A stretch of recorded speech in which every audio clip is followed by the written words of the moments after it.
Desde que o homem começou a observar o espaço, ele percebeu o quão frágil é o nosso planeta e como somos vulneráveis às ameaças que vêm da galáxia.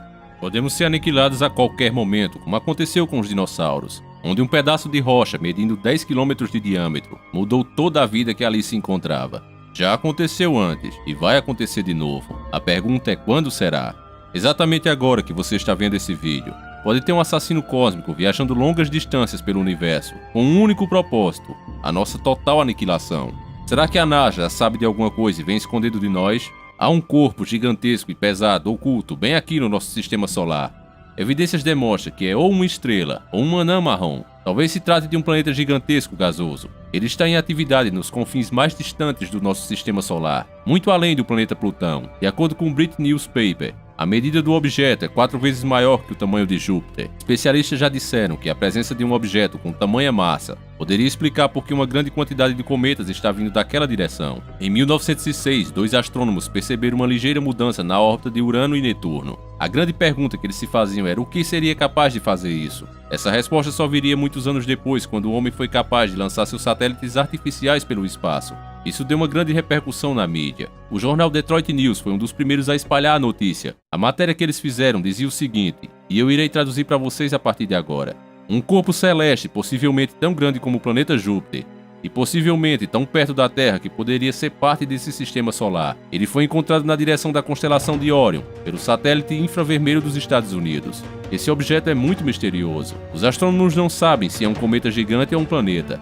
Talvez uma estrela anã, como o Sol, só que esta não ficou quente o suficiente para vingar. Tudo isso aconteceu por volta de 31 de dezembro de 1983. Foi naquele momento que se determinaram os dados para se determinar uma nova linha de investigação baseada na observação de órbitas e análises detalhadas das perturbações nas órbitas. Essa detecção e investigação preliminar concluiu em 1989. 6 anos depois, uma publicação feita apenas em 1991 e um informe científico feito pela Universidade de Harvard calculava que a perturbação vinha na zona de Sagitário e com toda segurança se tratava de um anã marrom, um novo tipo de corpo celeste até então desconhecido.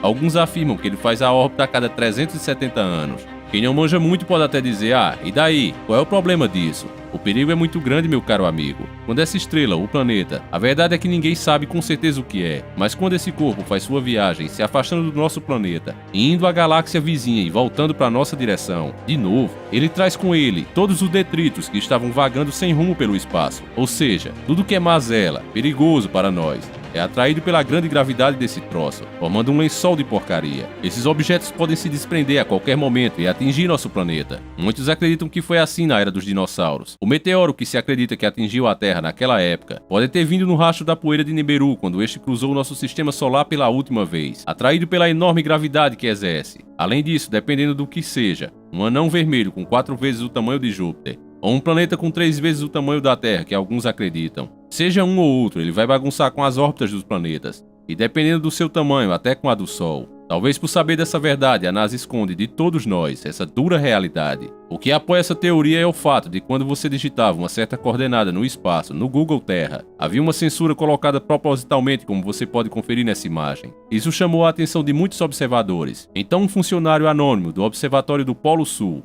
ele colocou o telescópio para a direção das coordenadas censuradas, e o que ele descobriu pode se tratar nada mais nada menos do fim do nosso planeta.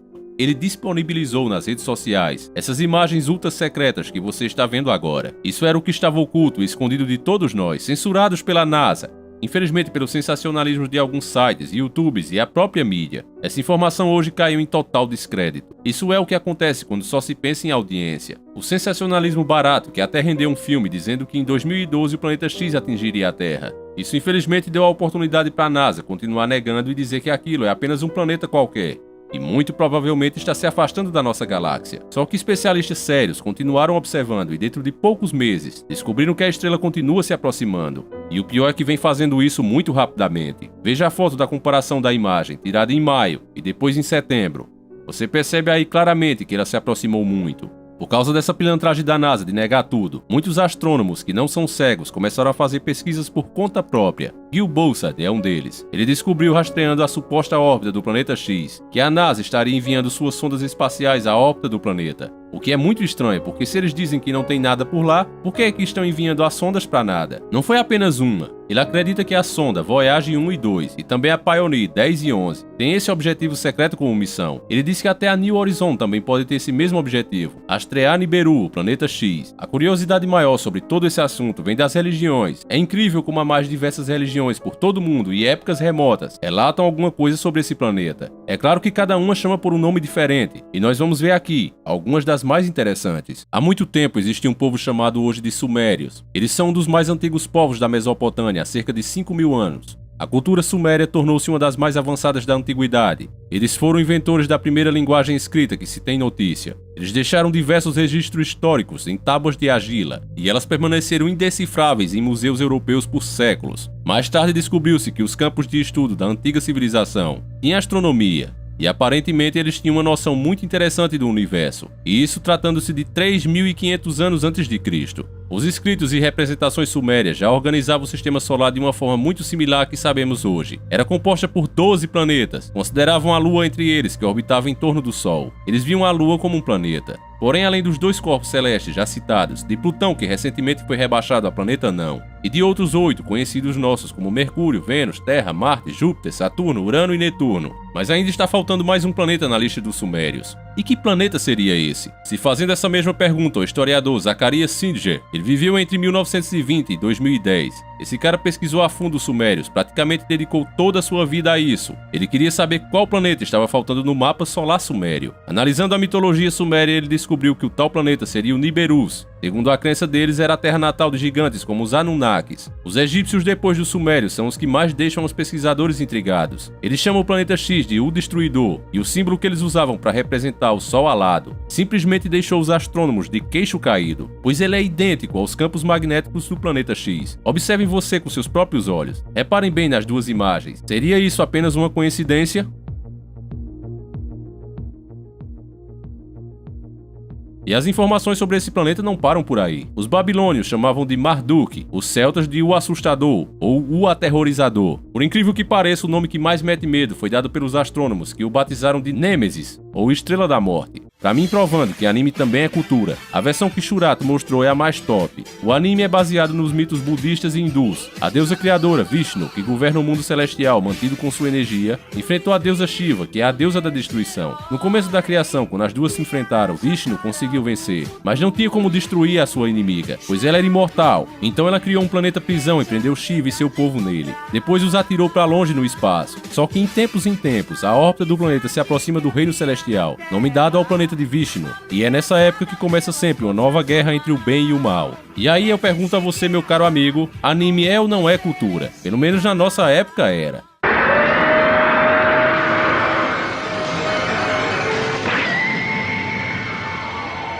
Shurato, o rei Shura! Agora vamos ver a versão mais verdadeira, que não deixa espaço para a dúvida. E não podia ser de outra maneira, porque se trata da Bíblia Sagrada. Usando um programa de computador, o pesquisador Gil Boussard ligou acontecimentos do passado à passagem desse planeta pela nossa órbita. Ele inclusive mudou o nome do planeta para 7X. Nunca vi um troço para ter tanto nome como esse planeta, mas enfim, pelo menos dessa vez esse nome teria uma razão. Os estudos dele o levou a crer que se tratava de um planeta, e não uma estrela gasosa do tipo de Júpiter. Ele acredita que seja um planeta 7 vezes maior que a Terra, e por isso o nome 7X. Acreditando nisso, ele traçou diversas aparições relatadas na história, que seria na verdade a passagem do planeta 7X. Vamos ver alguns fatos históricos. Por exemplo, na China, em 1054, astrônomos chineses avistaram um objeto viajando à noite no céu por 779 dias, começando 28 de fevereiro de 1054 a 17 de abril em 1056. Dentro da ciência, foi interpretado como uma supernova, que estaria dentro da constelação de Câncer. Só que o pesquisador Gil não acreditou nisso, por causa de muitos detalhes descritos pelos chineses. O brilho, a movimentação e o tamanho descrito sugeriram que, de fato, seja o planeta 7X. Uma nova pesquisa foi feita sobre esse avistamento de 1054, e ficou claro que Gil estava certo e não poderia ser uma supernova em Câncer, já que o objeto se mexia. e tinha outras coisas ao redor dele. Isso também foi visto em várias partes do planeta, não somente na China, mas por causa do poder religioso e político da época. A maioria dos relatos eram editados ou destruídos. Baseado nessas declarações chinesas, foi criada a simulação do que seria a órbita do planeta 7X, como vocês podem ver nesta foto. Gill também não se limitou apenas a isso e fez comparação com os eventos relatados na Bíblia Sagrada. O que ele descobriu é ainda mais chocante. Foi nos tempos de José, nos 7 anos de seca e por volta dos 7 anos de fartura. Na metade da cerca, por volta de onde Gill acredita que o planeta 7X apareceu naquela época, tiveram 3 anos e meio de seca quando ele chegou, e 3 anos e meio de seca quando ele se foi, totalizando 7 anos. Nessa mesma época de José, sendo em outro país, na mesma área, ainda dentro do Egito, está lá Jó. Logo nas primeiras linhas, se você ler, vai ver que seus rebanhos e pastores foram destruídos por fogo e saraiva, que significa pedra. Mais 2 parágrafos abaixo você vai ver que seus filhos estavam festejando com banquetes em uma das suas casas, e a casa desmoronou do nada e o soterrou. Isso bate com o calendário que Gill traçou. É bem provável que a onda de pressão causada pela passagem do planeta 7X tenha causado esse efeito. Se você continuar lendo Jó e continuar fazendo essa comparação, vai ver muitos mais detalhes desse evento. Há uma passagem muito interessante na Bíblia, ainda em Jó, conhecida como o Dia Longo de Jó. Muitos ateus neotodinhos achavam que era uma fábula, mas esse dia já foi comprovado na física. Gill acabou sendo o primeiro a comprovar logicamente o dia que o Sol parou. Poderia ter ocorrido em Josué, e ele fez isso, que vai de encontro à física planetária. Josué 10:11. E sucedeu que, fugindo eles de diante de Israel na descida de Bet-Horon para Azeca, o Senhor lançou sobre eles grandes pedras e morreram. Foram muito mais os que morreram das pedras de Saraiva do que os filhos de Israel mataram à espada. Então Josué falou ao Senhor, no dia em que o Senhor Deus entregou os filhos dos amorreus aos israelitas: Sol para sobre Gibeon, e você, ó lua, sobre o vale de Aijalon. E o sol se deteve e a lua parou até que o povo se vingou dos seus inimigos. Isso está escrito no livro. O sol se deteve no meio do céu e não se apressou-se em se pôr, por quase um dia inteiro. Então Gill apresentou cientificamente como isso pode ter acontecido. A Terra passava pela magnetosfera, e isso porque a magnetosfera do planeta 7X estava apontada na direção oposta do Sol. A Terra esteve perto o suficiente, passou pela magnetosfera e passou bem na nossa frente. O Talmud nos dá uma informação.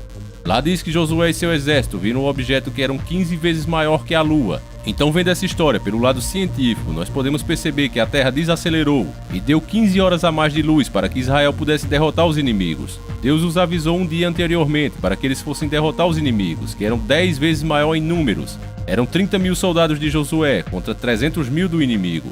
E Deus disse: não temas, eu os entregarei nas suas mãos. E Josué chega lá de manhã, e o exército está assustado porque o sol está demorando a desaparecer. Ele chega comandando com muita confiança e isso fez eles desanimarem, se desesperarem, tanto que começaram a correr e de repente vem uma chuva de meteoros a favor de Josué, que mata mais homens do que poderia morrer pela espada. Agora, para você que acha que esse documentário vai contra Deus ou tem alguma intenção de diminuir sua fé, na verdade é ao contrário. Pois como poderia um homem prever com exatidão uma chuva de meteoros? Eles também poderiam ter sido atingidos, mas apenas o inimigo foi atingido, e isso é porque esse evento é uma das grandes provas da existência do nosso Criador. Só ele poderia revelar o que ia acontecer e indicar onde cada pedra vai cair. Deus é tão poderoso e preciso com suas regras que moveu um planeta inteiro para causar o fenômeno correto na hora correta e no momento certo. Isso mostra como Deus não interfere nesse mundo. Neste caso, era de extrema importância a vitória de Josué naquele momento, para o mundo inteiro, e ele não desceu, mandou seus anjos derrotar o pessoal, mas de maneira natural deu a vitória a Josué, através de um fenômeno natural, o que mostra claramente que Deus é amor, mas mantém suas regras universais a todo custo. E é bom você entender isso, meu bom amigo. Não caia no erro de achar que Deus é um bestão que você pode fazer o que quiser com ele. Fique esperto. Nesse caso, a Terra viajou pela magnetosfera do planeta 7X e foi isso que causou o atraso na sua rotação de 4 a 5% por cada hora.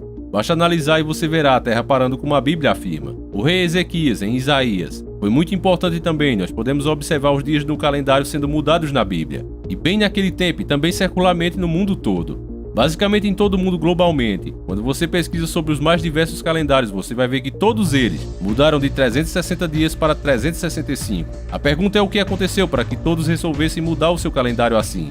Porque se uma pessoa tiver a coragem, a ciniquidade de chegar a afirmar que os calendários da época não eram bem apurados, isso não fará sentido algum, porque hoje mesmo, os observatórios sabem quando a sombra se alinha nos equinócios graças aos antigos. Eles também sabem exatamente que ano estamos. Então quando o planeta 7X veio, isso fez a sombra voltar nos degraus. A versão King James de relógio do sol, já no hebraico diz degraus, e se fosse um relógio de sol não conta, porque isso significaria que a rotação da Terra não só teria que parar, mas voltar para trás, e veríamos oceanos entrando em continentes em alturas tremendas, e isso não faz nenhum sentido. Agora, se tivermos uma janela virada para o Sol, como a sombra nos degraus, como o texto indica, então temos a inclinação da Terra de 23 a 8 graus de inclinação. É como se dois ímãs se aproximassem. Uma barra de ímã se aproximando porque existe atração magnética e faz com que a Terra se incline. Uma vez que ela se afasta, ela volta para a posição normal.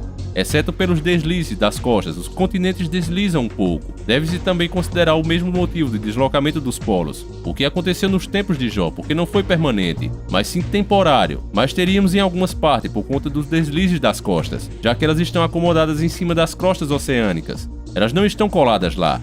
Elas só estão lá pela força da gravidade, e é por isso que os continentes se movem, e acabamos tendo os continentes se distorcendo e se deslocando. O maior deslocamento encontrado por Gill foi de 14 graus, sendo que o mais comum é de 8 a 7 graus de deslocamento. Nós podemos usar a astronomia porque a Bíblia existe pontos chaves que apontam os alinhamentos astronômicos. Um deles quando Yahushua, Jesus Cristo, nasceu. Aquilo teve um sinal literal no céu, onde o rei dos planetas, Júpiter, alinhou com Régulus, cujo esse é o rei das estrelas na constelação de Leão. Por isso é que Jesus afirma que é o leão da tribo de Judá, pois quando os dois reis cósmicos se alinhavam, nascia o rei dos reis em Juda. Outro evento muito documentado que existe muito mais prova do que qualquer evento que você tenha lido em livros. É o sacrifício de Yahushua. Ele não é só documentado na Bíblia, mas também na história secular. Não há como negar. Você pode até ver algum pesquisador ou outro negar a divindade de Cristo, mas que o evento aconteceu, isso é indiscutível. Naquela ocasião houve um eclipse que escureceu todo o planeta por 3 horas. Mateus 27:45 diz: "E desde a hora sexta houve trevas sobre a terra,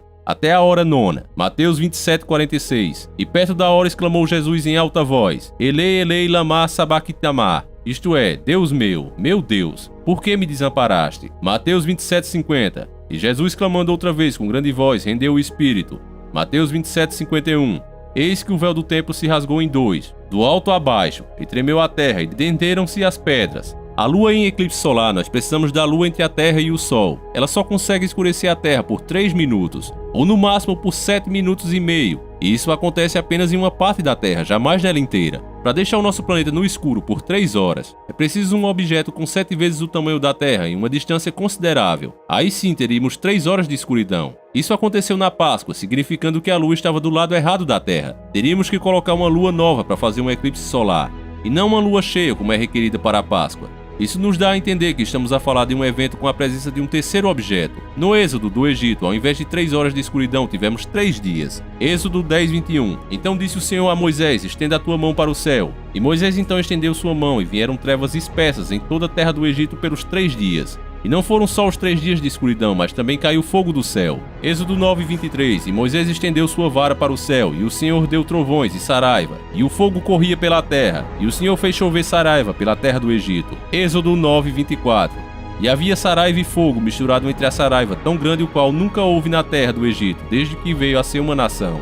Estes são apenas alguns dos muitos exemplos que Gill encontrou relacionado à Bíblia Sagrada com a passagem do planeta 7X. Ele fez uma cartilha relacionando os eventos com a passagem do planeta, e de acordo com essa cartilha, se seus cálculos não estiverem errados, se preparem, porque o próximo acontecimento está relacionado com Apocalipse, onde é visto no céu, na constelação de Virgem, Apocalipse 10:11, "E voou um grande sinal do céu na mulher vestida de sol, tendo a lua debaixo dos seus pés, e uma coroa de 12 estrelas sobre sua cabeça." Apocalipse 12:13. "Eis que se viu outro sinal no céu. Eis que era um grande dragão vermelho que tinha 7 cabeças e 10 chifres sobre as suas cabeças, e 7 diademas." Agora lembre-se que eu quero que você tenha a visão científica e lembre também o que eu falei ainda há pouco, do planeta 7X. Ele vai até o fim do sistema solar e sai arrastando tudo quanto é porcaria, lixo cósmico, vem tudo seguindo ele por sua forte gravidade, lembra disso? Agora escute Apocalipse 10:4. "Pois a sua cauda levou após si a terça parte das estrelas do céu e as lançou sobre a terra." Diga aí se não te deu um arrepio agora. Gill Bolser te alerta que o dia que este planeta estará muito perto se aproxima. Ele não estará de fato encostado na Terra, mas perto o suficiente para nos atingir com sua chuva de meteoros que trará com ele. Gill compara o planeta 7X ao Sol, citado em Apocalipse 12, indicando que o planeta iluminará exclusivamente a constelação de Virgem. Gill interpreta o texto baseado com a iluminação, e não o Sol em si. porém ainda precisa de um estudo astronômico detalhado. Várias datas já foram marcadas e nada aconteceu. A mais atual diz que esse encontro terrível pode ser em 2021. Quanto isso, eu, particularmente, meu povo, eu sou bem cético. Pois como está escrito, nem mesmo o filho sabe o dia do juízo, apenas o pai. Por isso eu acho que é impossível prever qualquer data e extremamente arrogante para o fim do mundo. O que nós podemos fazer é seguir a recomendação do nosso Salvador, que disse: vigiai, porque o noivo chega de surpresa. O próprio Gil admite que prever a chegada do planeta 7X com exatidão é impossível, pois não há dados concretos da sua rota nem quanto tempo ele leva para completá-la. Mas você pode ter certeza que ele existe e que uma hora ou outra, quando menos esperarmos, ele chega. E isso para Gil é certeza. Ele se baseia nos dados de todos os planetas do nosso sistema solar, pois misteriosamente a temperatura desses planetas vem aumentando, contrariando a mídia podre que dá a entender que nós somos os culpados pelo efeito estufa. É impossível que nós pudéssemos interferir na temperatura dos planetas ao nosso redor. Marte, Vênus, Saturno, enfim. Como poderíamos fazer isso? Mas é fato que eles estão ficando mais quentes e a única explicação plausível que existe é uma força externa, longe da Terra, que está afetando todo o sistema solar. E isso é que os dados estão mostrando. Temos um aumento significativo de erupções vulcânicas, padrões diferentes no clima, causando tornados, e até mesmo o norte magnético está se movendo 12 vezes a mais do que o normal, em direção ao norte geográfico, o que é muito fora do comum. Temos todas essas aves morrendo e os peixes também, especialmente esse tipo de peixe e pássaro, que são muito sensíveis ao metanol. É como um quebra-cabeça que você precisa ir montando as peças. Nós sabemos que quando as rochas se deslocam, elas liberam o metanol. E essa é a explicação das mortes. O metanol entrou na água e no ar, e eles morreram instantaneamente. Há muito mais morte de animais do que estão mostrando na TV. Tudo é omitido de nós para não causar pânico. Todo o descontrole climático, chamado de aquecimento global, deveria ser chamado de aquecimento universal, já que todos os planetas do nosso sistema solar estão com o mesmo problema. Tudo pode ser causado pela aproximação do planeta 7X. E se for isso, meus caros amigos, é melhor você começar a se preparar para uma próxima. A vinda de Jesus, o nosso Salvador, está mais perto do que nós imaginamos. Isaías 2:11. Os olhos altivos dos homens serão abatidos, porque o dia do Senhor dos Exércitos será contra todos os soberbos e altivos e contra tudo o que se exalta, para que seja abatido. Isaías 2:17. A arrogância do homem será humilhada e a sua altivez se abaterá. Só o Senhor será exaltado naquele dia. Isaías 2:19 é um dos mais assustadores. Então os homens entraram nas cavernas das rochas e nas covas da terra, pelo temor ao Senhor da glória e da sua majestade, quando ele se levanta para assombrar a terra. Quem está verdadeiramente desperto pode sentir um arrepio nestas palavras. Se um meteoro fosse cair na terra, agora, onde seria mais lógico nós tentarmos nos abrigar? Meu amigo, contra fatos não há argumento. O cara querer negar a Deus ou criticar a Bíblia pode ficar à vontade para fazê-lo, mas esse é o livro da verdade, e todas as histórias aqui são verdadeiras e o tempo só prova isso. Não adianta querer usar uma teoria como a Terra plana desmentindo a ciência. Ela é apenas uma teoria inventada, fictícia. A ciência hoje só comprova a existência de Deus e a veracidade dos fatos quando você abre sua mente e usa para entender fenômenos descritos no livro sagrado. Você não diminui a Deus, mas muito pelo contrário, você vê como Deus é realmente onipotente e poderoso. Na teoria da Terra plana, quando Deus disse haja luz, ele criou uma bolinha que fica circulando a Terra. Mas na vida real, na realidade, quando Deus disse haja luz, uma explosão de vida começou a gerar as mais espetaculares formas de vida, o universo todo começou a viver. Uma grande estrutura que inclusive faz muito chamarem Deus de um grande arquiteto. É o poderoso Senhor dos céus e da terra, isso é mal, pois escute bem em Hebreus 12:25.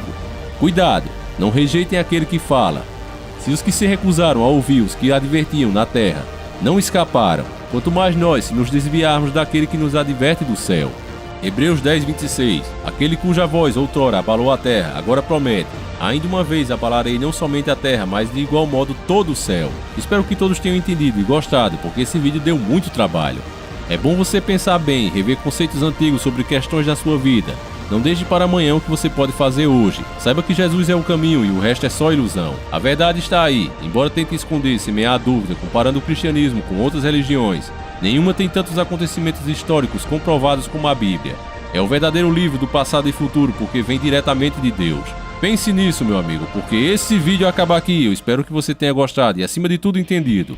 Por favor, não deixe de compartilhar e mostrar para mais um amigo. Quando você der o seu like, confira se ele realmente entrou, porque é apenas assim você vai fazer esse canal continuar na batalha. E galera, você que ainda não adquiriu o nosso moletom Faca no Zoiudo Black Edition, versão Yahushua, corra, porque está nas últimas unidades. Eu sei que todo vendedor tem essa conversa, corra, compre logo e tal, mas nesse caso é verdade, galera. Eu fiz apenas 41 e tá nas últimas mesmo, são os últimos. Depois não adianta ficar me mandando mensagem, Davi, eu quero moletom, porque não vai ter, galera. Eu garanto que eu não vou nem responder esse tipo de e-mail. Tem agora.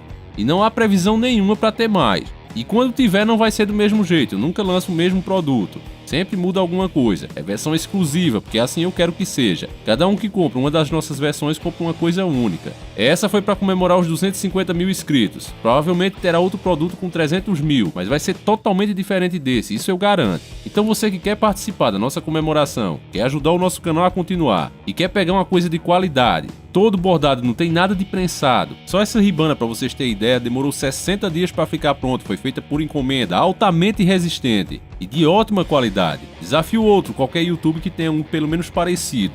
Além do tipo de tecido, que é moletom franelado, é tudo feito da mais alta qualidade, galera, porque eu quero que daqui a 10 anos você ainda tenha esse casaco e se lembre do nosso canal. Como eu disse, é uma versão comemorativa, tem que durar muito, se Deus quiser e vai. Vai durar tanto quanto a nossa batalha e a coragem para mudar as coisas. Faça como o nosso amigo Marcos Paulo, de Curitiba, e sua namorada Adriana, de Caruaru. Salve para esse lindo casal. Ele me mandou a foto dele, já chegou lá. Foi o primeiro que comprou que chegou lá na casa dele. Vocês sabem como o Correio são leseira, né?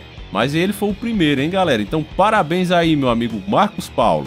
E todos os outros que forem chegando e quiserem me mandar foto, podem me mandar, galera, que eu vou colocar aqui sempre no final dos vídeos, tá? Você que ainda quer, corra lá. Está disponível no Mercado Livre em 12 vezes sem juros e ainda com frete grátis. Então aproveite, tá acabando.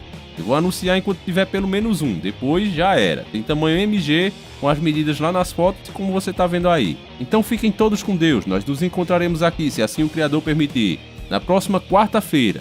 E na madrugada de sábado para domingo, exatamente às 0 horas, como sempre. Um abraço a todos e, sempre, encarando o sobrenatural.